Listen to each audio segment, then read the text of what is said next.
Hello বন্ধুরা, কেমন আছো সবাই? আশা করি সবাই ভালোই আছে। আজকে আমরা এসেছি দক্ষিণ ভারতের এক অপূর্ব জায়গা, উটি বোটানিক্যাল গার্ডেন। আর এই গার্ডেনে একেবারে প্রাণকেন্দ্রে আছে একটা দারুণ স্পট, গ্লাস হাউস। পুরো বোটানিক্যাল গার্ডেনটাই যেন একেবারে পুরো বোটানিক্যাল গার্ডেনটাই যেন একটার পর একটা চমক। ঘাসে ঢাকা খোলা মাঠ, দূরে নীল পাহাড় আর ফুলের গন্ধে ভরা বাতাস। এই সৌন্দর্যের মাঝে আছে একটা কাচের ঘর, একদম রূপকথার মতো। এই হলো গ্লাস হাউস, এক বিশাল কাচের তৈরি ঘর যার ভিতরে ঢুকলে মনে হয় আপনি অন্য জগতে চলে এসেছেন।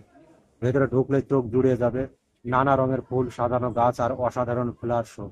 কেউ ছবি তুলছে, কেউ বসে উপভোগ করছে। এক টুকরো শান্তি যেন।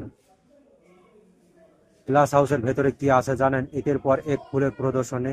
কিছু কিছু ফুল এমন ভাবে সাজানো যেন মূর্তি তৈরি হয়েছে, সবকিছু নিখুঁত ভাবে তৈরি। এই গিলাস হাউসটা তৈরি হয়েছিল ব্রিটিশ আমলে, যখন উটি ছিল ইংরেজের প্রিয় হিল স্টেশন।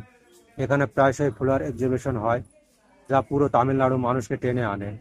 বিশেষ করে মে মাসে এখানে হয় annual flower show, lakh lakh ফুলের সমারোহ। এই গ্লাস হাউস কিন্তু শুধু সৌন্দর্যের জন্য না, এর পিছনে ইতিহাসও আছে। এটা ব্রিটিশদের সময় তৈরি হয়েছিল যেন শহরের অতিথিরা আর পর্যটকেরা একটা গ্রিন রিট্রিট উপভোগ করতে পারেন। ভিক্টোরিয়ান স্টাইলে এই গ্লাস স্ট্রাকচার মূলত লন্ডনের ক্রিস্টাল প্যালেস থেকে অনুপ্রাণিত। এই জায়গাটা শুধু চোখের শান্তি নয়, ফটো ও ভিডিও তোলার জন্য পারফেক্ট স্পট। যে কোনো কোণ থেকে তুললে দারুণ একটা নান্দনিক ভাব আসে। গ্লাস হাউসের সবচেয়ে ভালো দিক হলো এর পরিবেশ। একদিকে টাটকা ফুলের ঘ্রাণ, অন্যদিকে চারপাশে জুড়ে শান্তি। এখানে দাঁড়িয়ে থাকলে এক ধরনের ইনার পিস পাওয়া যায়। কল্পনা করুন কতটা সময় আর যত্ন নিয়ে বানানো হয়েছে। এই গ্লাস হাউসটা শুধু একটা টুরিস্ট স্পট না, বরং একটা অনুভূতির জায়গা, যেখানে প্রকৃতি আর ইতিহাস একসাথে কথা বলে।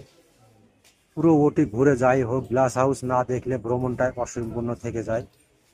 যদি কখনো উটি আসেন, এই গ্লাস হাউসটা মিস করবেন না। প্রকৃতির এমন শিল্প কোথাও দেখা যায় না। আজকের এই ট্রিপটা ছিল একদম স্বপ্নের মতো। গ্লাস হাউসের এই ফুল ভরা জগৎ আপনাদের কেমন লাগলো কমেন্টে জানান। আর এমন আরো ভিডিও পেতে সাবস্ক্রাইব করে পাশে থাকুন। ধন্যবাদ সবাইকে, ভালো থাকবেন।